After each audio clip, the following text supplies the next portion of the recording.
What's up, everybody? Nate Wilson here with Woodland Fitness Center. Just going to show you guys an at-home push workout. And we're going to be doing a chest. Well, it's more of a chest workout, but obviously you have to push to do the chest. So that's what we're going to be teaching you today. I'm going to show you a bunch of different ways to do push-ups, basically. Okay? And by the end of this, you should have a really good chest pump going on, and you should be building strength too. So this will help maintain your bench press and help maintain that upper body strength while you don't have access to the weights and all that. So let's get into it. So we got to warm up first because we don't want to hurt our shoulders or tear our pecs or anything like that. So we're just going to start out with some shoulder or some arm circles, and we're going to start really small. We're going to get a little bigger, a little bigger, a little bigger until we go to the biggest. And do that for about 30 seconds, okay? Rest up, then go the other way, okay? We'll do that for about 30 seconds as well. Once you've completed those, we're going to get right into the pushing start of the workout. We're going to do that warm up for 2 sets, by the way, those arm circles. Do that for 2 sets, 30 seconds each. And then we get into the push-ups. The first push-up, we're going to do something called a snake push-up. It's a very challenging movement. You've seen it kind of done in yoga, and it's going to be more of a dynamic movement. What I mean by that is you're working a lot of different muscles while you do it, and it takes a little bit of flexibility, and that's why you got to be sure your arms and shoulders are nice and warmed up, okay? But it looks like this.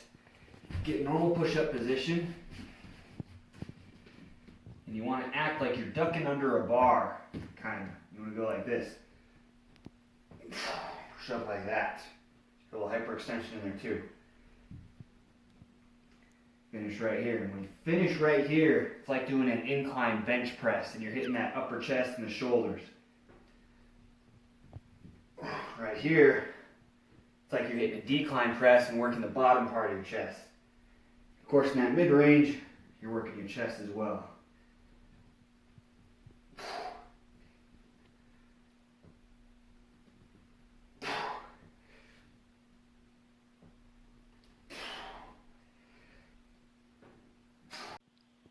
So those snake push-ups, we're going to do for 3 sets of 10.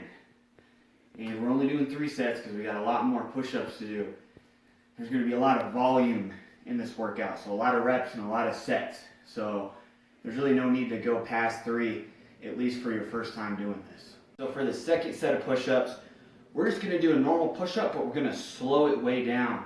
We're going to do what's called a 4-2-1 sequence, meaning on the eccentric portion of the exercise, or the downward portion of the exercise, it's taking 4 seconds to get down.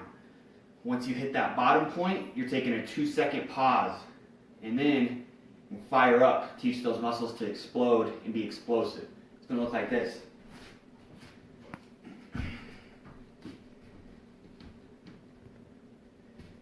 Four, 3, 2, 1. 1 1,000, 2 1,000, up. 4, 3, 2, 1. 1 1,000, 2 1,000, up. 4, 3, 2, 1. 1 1,000, 2 1,000, up. Okay, so you guys go ahead and take those ones to failure until you can't do anymore. And for those of you who don't have great upper body strength, just go ahead and do those from your knees, okay? Because it's not about how many you can do or how fast you can do them or how much weight you can do or anything like that. It's just about learning control and just maintaining that upper body strength. Okay, next we're going to do a static. Well, it's a little more static. There's going to be some movement, but by static, I mean you're going to be holding a position more than you normally would. It's probably going to hit your shoulders a little more. You'll feel it in your chest, but it's more for stability, okay? Kind of like that exercise before. When we were going slow like that, we're teaching our body stability and building the stabilizer muscles. Doing the same thing here, okay? Just a little different. So these are going to be shoulder tap push-ups, okay? This is what it's going to look like. Get in push-up position, or simply nice and controlled still. Not going fast. not rushing anything. If you can, give a little pause like that.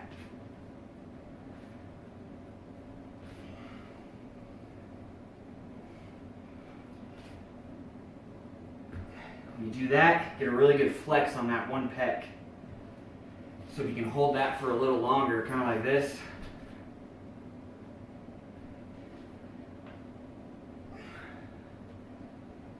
You really isolate each pectoral muscle. So for those shoulder tap push-ups, we're going to do 2 to 3 sets of 10. Okay, if it's your first time doing this, probably 2 sets is necessary. If you're feeling like you're Superman and you're just on fire, do 3 sets. 3 sets of 10, okay? Or to failure if you can't do that many. Okay, next we got diamond push-ups, okay? Diamond push-ups is like a close grip bench press. So you're going to be using more triceps, okay? Now, this is really advantageous if you do the bench press a lot because it takes some of the stress off of your shoulders. How many of you have done bench press and had shoulder injuries? If you've been working out for any amount of time, then most of you probably experienced that at one time or another. That's because you're not using enough triceps, and chances are you were maybe bowing out your elbows too much or just placing too much tension on the shoulder. So when we do close grip diamond push-ups, we're able to put emphasis on the triceps to protect everything else. Here's what it looks like. This way. Close grip like this. And even if you're going a little wider, like right in here, that's okay too. But the main thing you want to focus on is dropping your elbows to your side. It's going to look like this.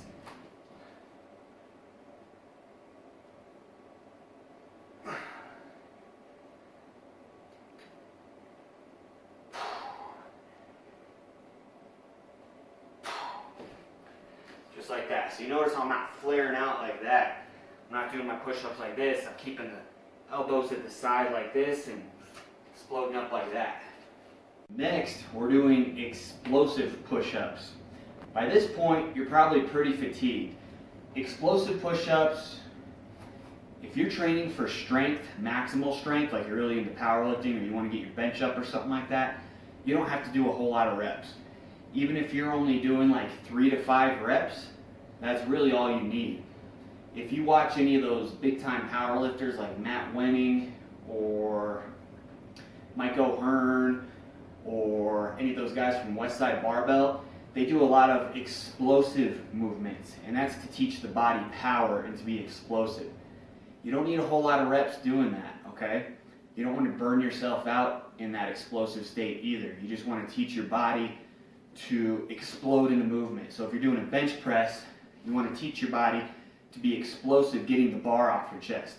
And explosive push-ups can help with that. So here's what they look like.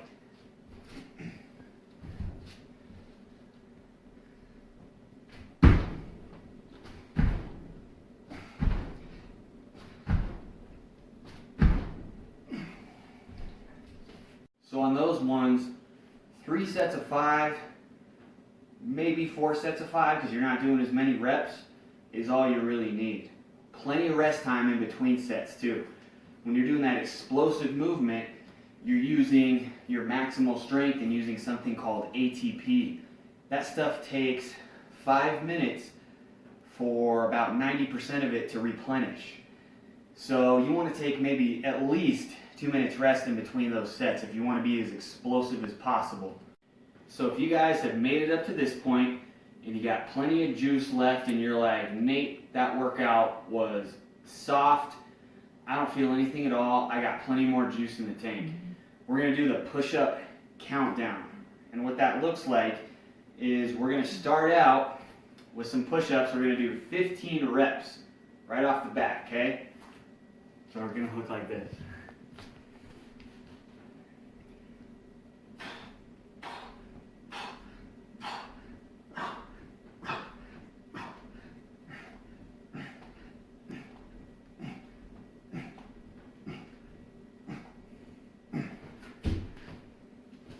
And then we rest. You can either rest for 15 seconds, or if you do it with a partner, you can wait until they do 15 reps. and then it's back to you. Then you're doing 14 reps.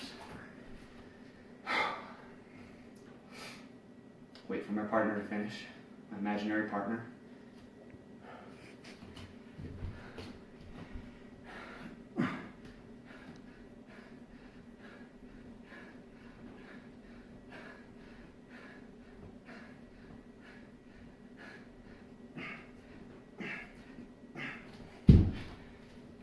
Now you wait 14 seconds, or you wait until your partner does 14 reps. So, that's your push-up video and your chest building video. We started out with snake push-ups for a dynamic movement that's going to work all different spots in the chest and the shoulders and upper body. Then we did slow push-ups to switch it up and build stabilizer muscles and make it more challenging as well. And then we did shoulder tap push-ups to isolate each side and do unilateral type of movements. Then we did diamond push-ups to hit the triceps and alleviate some of the tension put on the shoulders, and that's going to help you with your bench press too. Then we did explosive push-ups to teach the body to be explosive, the upper body to be explosive. That's going to help on bench press as well. And to finish, we did the push-up countdown. Start at 15, work your way down to 1. 15, 14, 13, 12, 11, so on and so forth. And if you're not smoked by the end of that, put a resistance band around your back to make it a little tougher. I don't know what to tell you. No, I'm just kidding. That should be good. Thank you guys for tuning in. That's the push-up workout. Next, we're going to have a leg day coming, and we're going to have a leg day with no weights, just like we had this one with no weights too. Try this out. Let me know what you think. Even if you do have weights, try this out and let me know how you feel by the end of it. Let me know if it's challenging enough. Thanks for tuning in. See you guys around. Thanks.